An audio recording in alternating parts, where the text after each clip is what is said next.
lovely evening, my dear Watson. I really think that you would be more comfortable outside than in.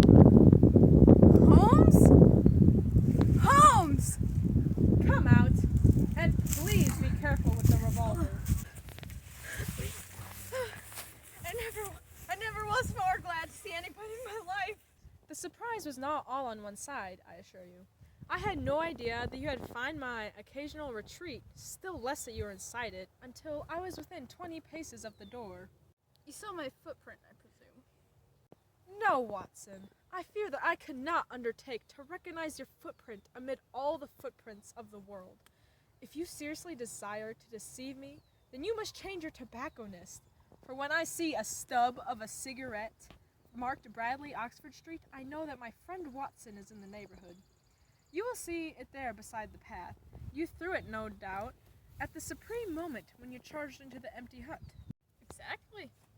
I thought as much, and knowing your admirable tendency, I was convinced that you were sitting in the ambush, a weapon within reach, waiting for the tenant to return. So, you actually thought I was the criminal?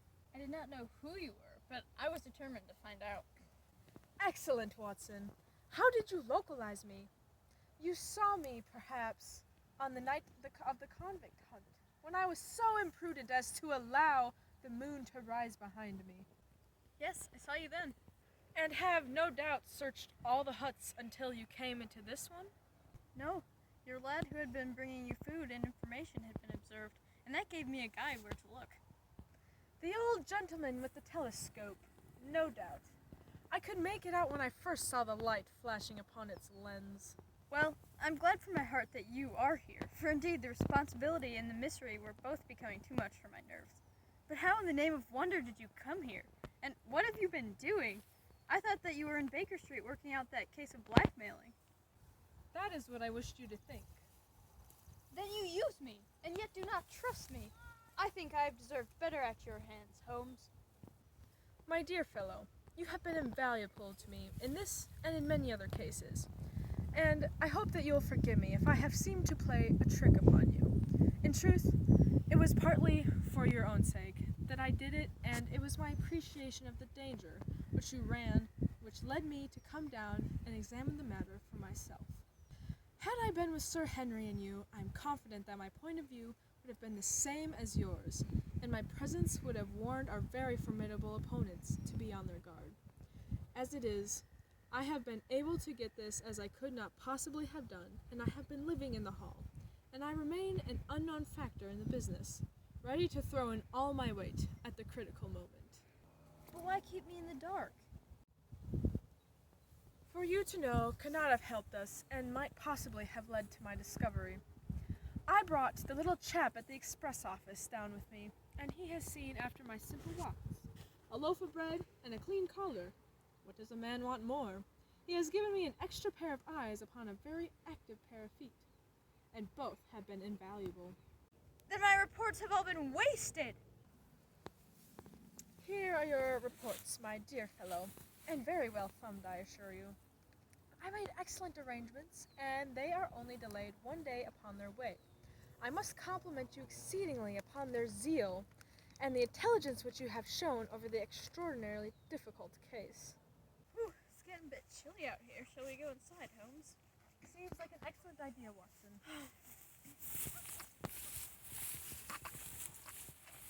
I just have one question for you, Holmes. Surely there's no need of secrecy between you and I. What is the meaning of it all?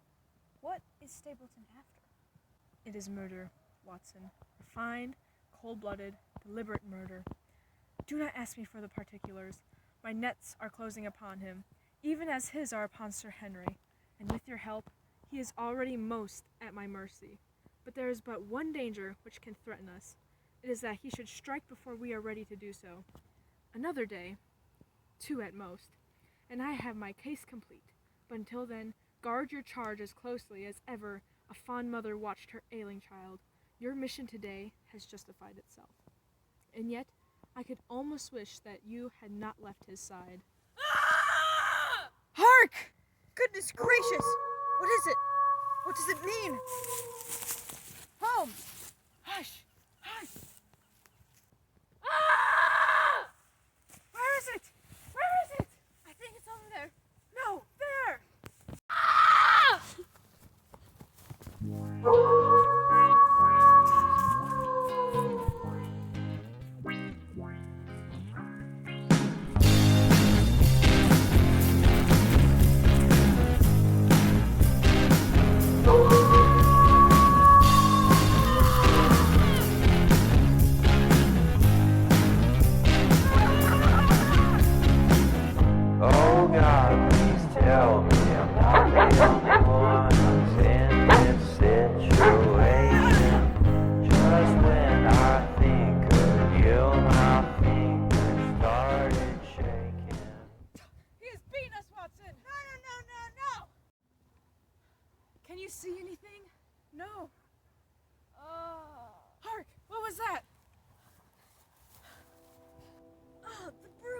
shall never forgive myself for having left him to his fate. I'm more to blame than you, Watson. In order to have my case well-rounded and complete, I have thrown away the life of my client. It is the greatest blow which has befallen my career. But how could I know? How could I know that he would risk his life alone upon the moor in the face of all my warnings? That we should have heard his scream. My God, those screams! And yet have been unable to save him. Where's the brute of a hound which drove him to his death? It may be lurking among these rocks at this instant. And Stapleton, where is he? He shall answer for his deed. He shall. I will see to that. Uncle and nephew have been murdered. One frightened to death by the very sight of the beast, which he thought to be supernatural. The other driven to his end, as a flight to escape from it. But now we have to prove the connection between the man and the beast. Save from what we've heard, we cannot even swear to the existence of the latter, since Sir Henry has evidently died from the fall. But by heavens, cunning as he is, the fellow it shall be in my power before another day is past. Why should we not seize him at once? Our case is not complete. The fellow is wary and cunning to the last degree. It is not what we know, but what we can prove. If we make one false move, the villain may escape us yet. What can we do? There will be plenty for us to do tomorrow. Today, we can only perform the last offices to our poor friend. We must send for help, Holmes. We cannot carry him all the way to the hall. Good heavens, are you mad? A beard! A beard! The man has a beard! A beard? Why, he is not the baronet. He is my neighbor, the convict! The clothes must have been the poor devil's death. It is clear enough that the hound has been laid on from some article of Sir Henry's. The boot, which was abstracted from the hotel, in all probability. And so ran this man down. There was one very singular thing, however. How come Selden, in the darkness, know that the hound was on his trail? He heard him. To hear a hound upon the moor would not work a hard man like this convict into such a paroxysm of terror that he would risk recapture by screaming wildly for help. By his cries he must have run a long way after he had heard the hound. How did he know? Why, Dr. Watson, that's not you, is it? You're the last man I expected to see at the morgue this summer. What's this? Somebody's hurt? Don't tell me it's not our friend Sir Henry. Who is it? It is Selden, the man who escaped from Princetown. For me, what a very shocking affair. How did he die? He appears to have broken his neck by falling off these rocks. My friend and I were strolling about the moor when we heard a cry. That's what brought me out. I was uneasy about Sir Henry. Why about Sir Henry in particular? Rosa had suggested that he should come over. When he did not come, I was surprised, and I naturally became alarmed for his safety when I heard cries upon the moor. By the way, did you hear anything else? No. Did you? No. What do you mean then? You know the stories the peasants tell about a phantom hound and so on. It's said to be heard at night upon the moor. I was wondering if there's any evidence of such a sound tonight. We heard nothing of the kind. And what is your theory of this poor fellow's death? I have no doubt that anxiety and exposure have driven him off his head. He has rushed about the moor in a crazy state, and eventually fallen over here and broken his neck. That seems like a most reasonable theory. What do you think of it, Mr. Holmes?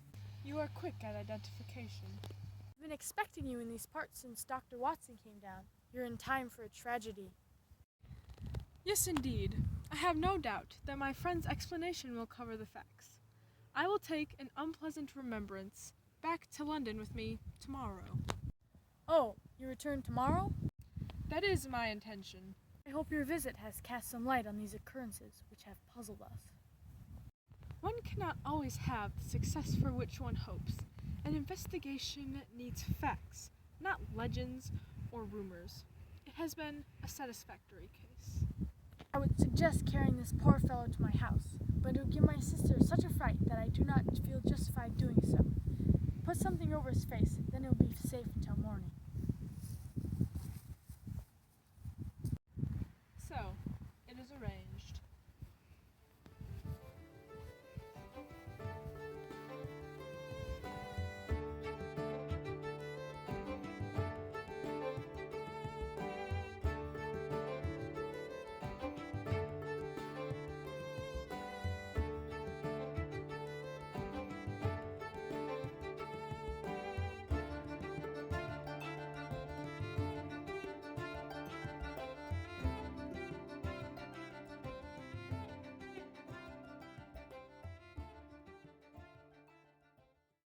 last man I expected to see out at the moor at this time of night. But what's that? So many stuff. You want me to? Okay, just go. No,